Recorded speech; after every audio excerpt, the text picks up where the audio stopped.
ஆகையினால பரிசுத்த ஆவியானவர் நமக்கு உதவி செய்யும்படியாக, நம்மளை கம்ஃபர்ட் பண்ண முடியாது, நம்ம தேற்ற முடியாத இப்போ இயேசு கிறிஸ்து நமக்கு அதை அறிவிக்கிறார். பரிசுத்த ஆவியானவர் நம்ம கூட வந்து நாம் ஜெபிக்கிற வார்த்தைகளை கரெக்டாக தந்து அதன்படி ஜெபிச்சு நமக்கு உதவி செய்கிறார். நம்முடைய எல்லா சூழ்நிலையிலையும் எந்தெந்த சூழ்நிலை எந்த வசம் வேணுங்கிறத இயேசு சொல்ற வார்த்தைகளை அந்த நேரத்தில் ஞாபகம் ஊட்டி அதை நம்மளை திடப்படுத்தி தேற்றி ஒரு ஹெல்ப்பராக இருந்து பசுதான் நமக்கு உதவி செய்கிறார். திரும்ப திரும்ப ஒரு வசனம் அவங்க மத்தியில் வருது அப்படின்னா அது யார் செய்யறான்னு அர்த்தம்?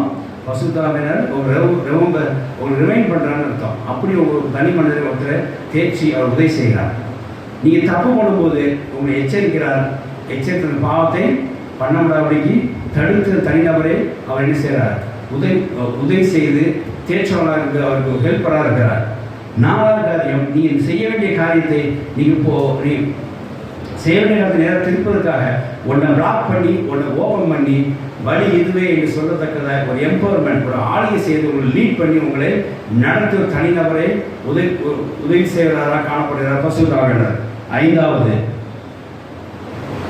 பசுத்தாவின் வரும்போது உங்கள் எதிர்காலத்தை அவர் காட்டுகிறார், உங்கள் ஃபியூச்சரை அவர் காட்டுகிறார். அதை காட்டி அதில் உங்களை நிலைநிற்க செய்கிறார். இப்படி ஒரு தனி மனிதனுக்கு அவர் செய்கிறார், உதவி செய்கிறார். அவன் எனக்கு யாரும் சொல்கிறதே, நான் எப்படி உருவாகணும் எனக்கு யாரும் சொல்கிறதே, எனக்கு கைட் பண்ணாலே நினைக்காதீங்க. நீ என்ன ஆகணும் அப்படின்றத நீ எப்படி செய்ய வேண்டும், நீ என்னவா மாறுங்க, பசுத்தாவியானே உங்களுக்கு சொல்லுவா. ஹல்லேலூயா. பசுத்தாவின் வரும்போது உங்க தரிசனம் உங்களுக்கு என்னவா தெரியும்? இங்க பார்க்கணும். பசுத்தாவின் வரும்போது உங்க எதிர்காலம் கர்த்தர் செய்வாரதை தரிசனமாக காட்டுவார். ஹல்லேலூயா. இது யார்கிட்ட போய் கேட்கறது? எந்த பாஸ்டர் சொல்லுவாங்க, ரொம்ப கஷ்டப்படாதீங்க, ஜோசிக்காரன் போகிறாங்க சார், எதிர்காலம் எப்படி இருக்குது சார், மந்திரத்தில் போய் பார்க்குறாங்க, ஒன்றும் நமக்கு தேவையில்லை. நம்ம கிட்ட மந்திரம் இல்லை, நமக்கு தேவை தந்திரம் இல்லை. ஒரே ஆப்ஷன் தான், மிளகா அப்படின்ட்டு பசுத்தவனுக்காக ஜெபம் பண்ணுங்க. பசுத்த வரும்போது நீங்கள் என்ன செய்யணுங்கிறத அவரே தரிசனமாக நீங்கள் என்ன ஆக போறீங்க தரிசனமாக வெளிப்படுத்துவார். ஆமென். ஹல்லேலூயா.